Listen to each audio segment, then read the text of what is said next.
बंधुओं, आज हमारा विषय है देवी भागवत पुराण। जगदम्बा भगवती महाशक्ति ही परब्रह्म परमात्मा है, जो विविध रूपों में विभिन्न लीलाएं करती है। इन्हीं की शक्ति से ब्रह्म विश्व की उत्पत्ति करते हैं। इन्हीं की शक्ति से विष्णु जगत का पालन करते हैं और इन्हीं की शक्ति से भगवान शिव जगत का संहार करते हैं। अर्थात यही सृजन, पालन और संहार करने वाली आद्य पराशक्ति है। यही पराशक्ति नवदुर्गा दश महाविद्या है।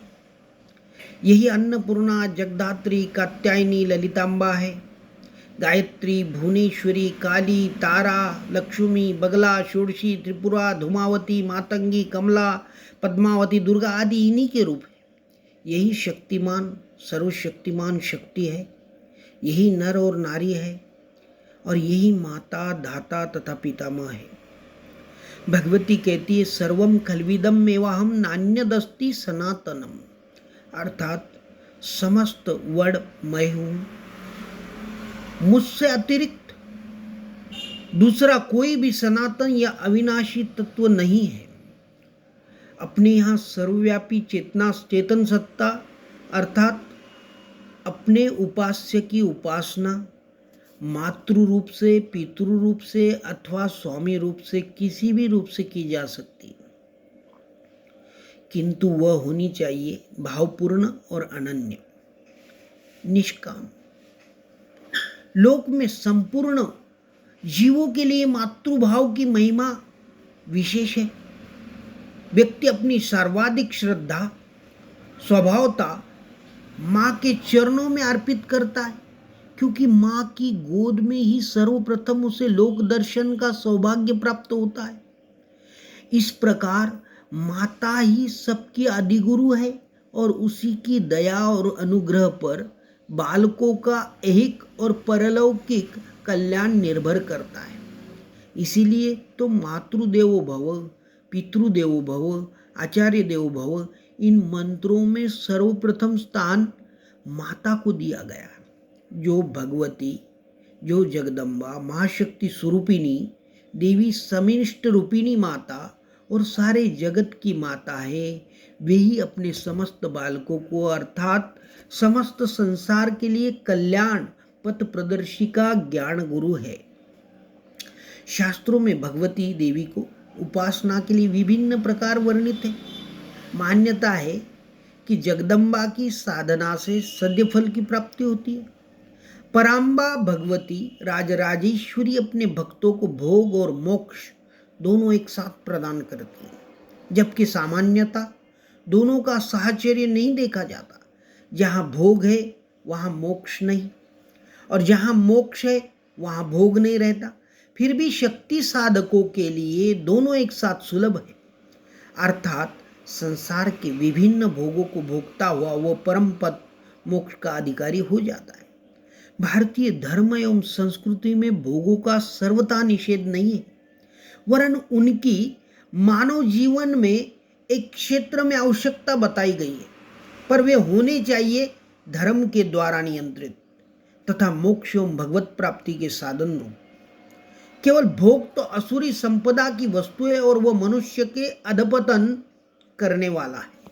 आदिभौतिक उन्नति हो, पर वह हो आध्यात्मिक भूमिका पर, आध्यात्मिक लक्ष्य की पूर्ति के लिए।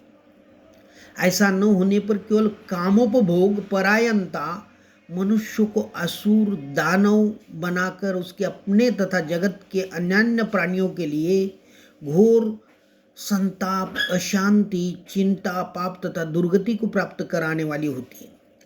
आज के भौतिकवादी भोगपरायण मानव जगत में यही हो रहा है, और इसी के कारण नित्य नए उपद्रव, आतंक, अशांति, अनाचार, पाप तथा दुख बढ़ रहे। कीट पतंग की तरह सहस्त्र मानवों का जीवन एक क्षण में अनन्यास एक साथ समाप्त हो जाता है। अपने देश में इस अनर्थ का उत्पादन करने वाली भोग परायणता का विस्तार बड़ा जोरों से हो रहा है। अतः इस समय बड़ी आवश्यकता है कि मानव पतन के प्रवाह से निकलकर पाप पद से लौटकर फिर वास्तविक उत्थान, प्रगति तथा पुण्य के पथ पर आरूढ़ अग्रसर हो। इस दिशा में यदि उचित रूप से इस महाभागवत देवी पुराण का अध्ययन तथा तदनुसार आचरण किया जाए तो यह मानव के भौतिक एवं आध्यात्मिक उत्कर्ष के लिए बहुत कुछ सिद्ध सहायक होगा। प्रस्तुत देवी पुराण में मुख्य रूप से देवी के महात्म्य एवं उनके विभिन्न चरित्रों की प्रधानता है। इसी कारण इसे देवी पुराण कहा गया है। इसमें मूल प्रकृति भगवती आद्य शक्ति के गंगा, पार्वती, सावित्री, लक्ष्मी, सरस्वती तथा तुलसी आदि रूपों में होने के रोचक आख्यान विस्तार से आए। साथ ही तुलसी, अमलक, बिल्वपत्र तथा रुद्राक्ष की महिमा का भी विस्तार से निरूपण है। अंत में परमात्मा शिव,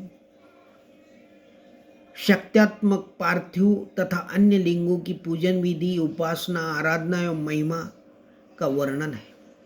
देवी भागवत पुराण वेद व्यास की रचनाओं में उपपुराण होते हुए भी पूर्ण रूप से महिमा मंडित है। इसमें 81 अध्याय और प्राय 4500 श्लोक है। वस्तुतः इस उपपुराण का नाम महाभागवती है, परंतु भगवती महादेवी के चारु चरितों का इसमें मुख्यतः प्रतिपादन होने के कारण इसे देवी पुराण भी कहा गया है। वैसे देवी पुराण नामक अन्य प्राचीन उपपुराण भी मिलता है, जिसमें 128 अध्याय है। उसके वचन भी धर्मशास्त्रीय ग्रंथों में मिलते हैं। बृहद्विवेक प्रभृति ग्रंथों में महाभागवत तथा देवी पुराण दोनों को ही पृथक पृथक उपपुराण मानकर गणना की गई है। दोनों ही पुराणों को अपना विशिष्ट महत्व है। जिज्ञासु भक्तों के नाम सादृश्य से भ्रमित नहीं होना चाहिए। मित्रों, देवी पुराण एक बार पढ़ना चाहिए। जय सनातन।